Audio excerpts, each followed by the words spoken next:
Well, I've got the new Glasgow being built behind me, but today we're off to see some more of the old Glasgow. It's the Kelvingrove Museum.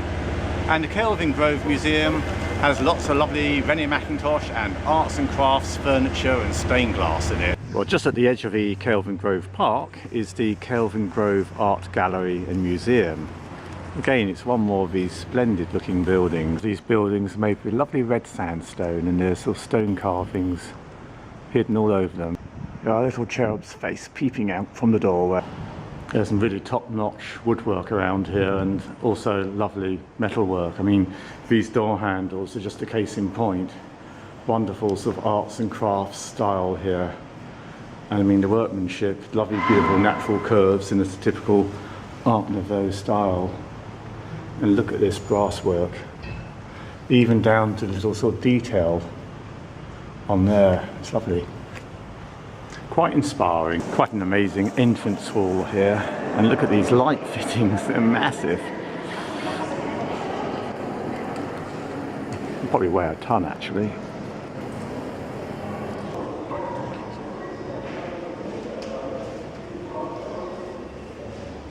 Here's a very typical stained glass design from Glasgow, and the little red roses there and the yellow one above really are quite typical. Occasionally see them down in the southeast of England, but not really very often. Here's an example of where they've used stained glass in a piece of furniture, and this is something I really like about arts and crafts furniture generally. Here's an armchair designed by Mackintosh for one of the Glasgow Tea Rooms, and I rather like this construction because it's some flat panel oak and then obviously shaped pieces. But the rounder sections you could actually do with green wood very happily in the arms. And then the seat, one could make something quite good fun, shaping out some elm. Here's a nice table setting from the Cranston Tea Rooms.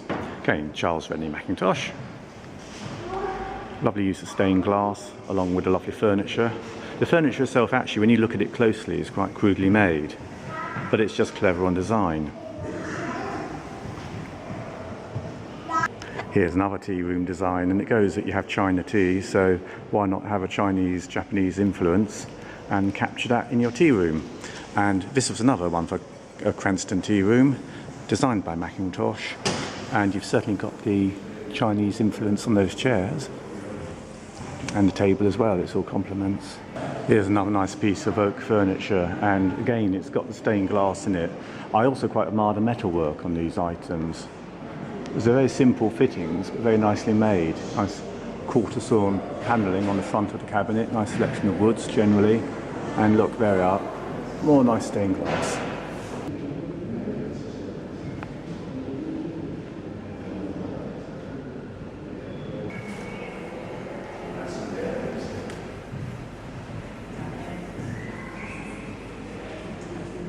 Here's some glassware by the Morton sisters, and they painted onto, it was a sort of translucent design so you can semi-see through them, and they did it on undecorated commercially manufactured tableware, so I suppose it's a way of adding value.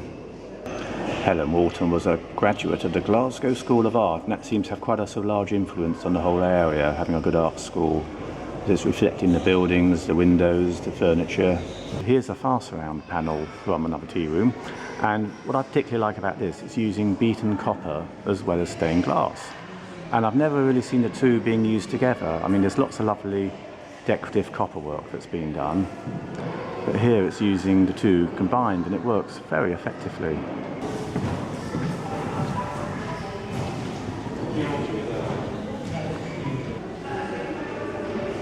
In a way, use of gesso is a bit of a takeoff of medieval art, but it's rather nice. And again, we've got the Glasgow rose featuring in this one. Lots of detail as you get in close.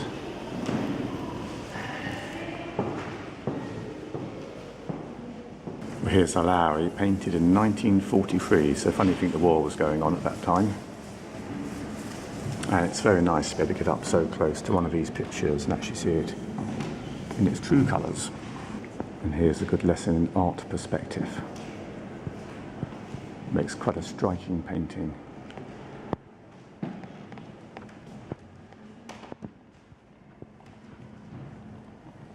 Well, I don't think I'd want to meet this chap in the woods.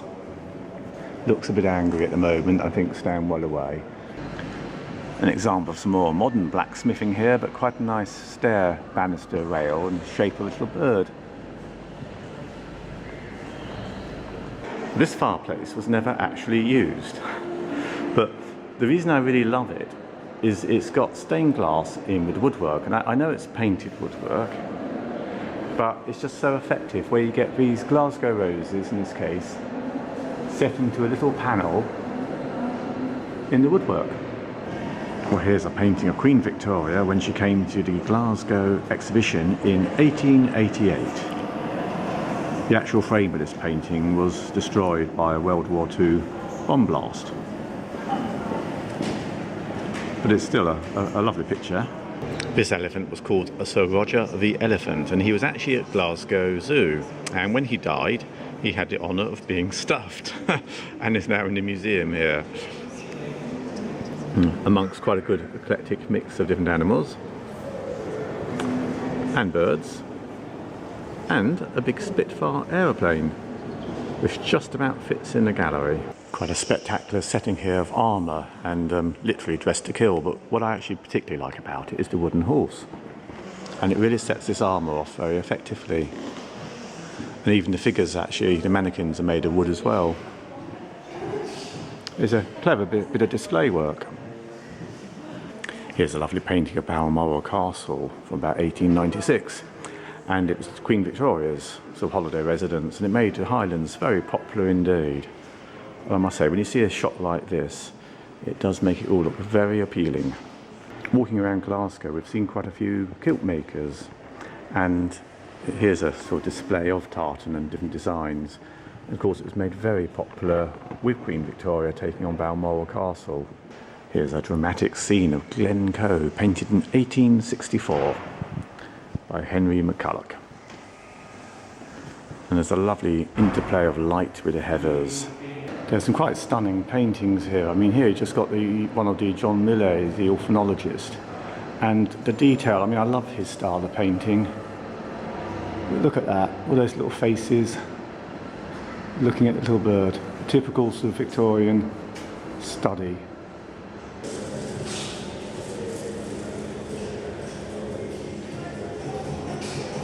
There's a whole gallery here with work from the Glasgow boys, and their style is really rather lovely. I mean, look at this one here.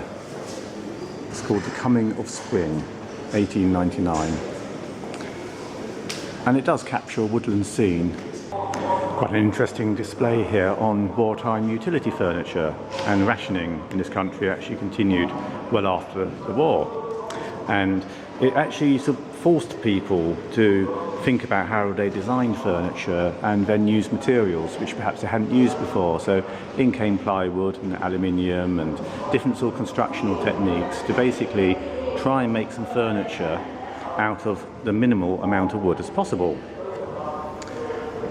And I often think that if you actually sort of restrict what you have in the way of material, it forces you to think about your design. It's a bit like the stool I made, which had a slight crack in the back of it, and I put a drawer underneath just to really strengthen the seat. Well, it's the same idea really. It's the constraints that often give you your design.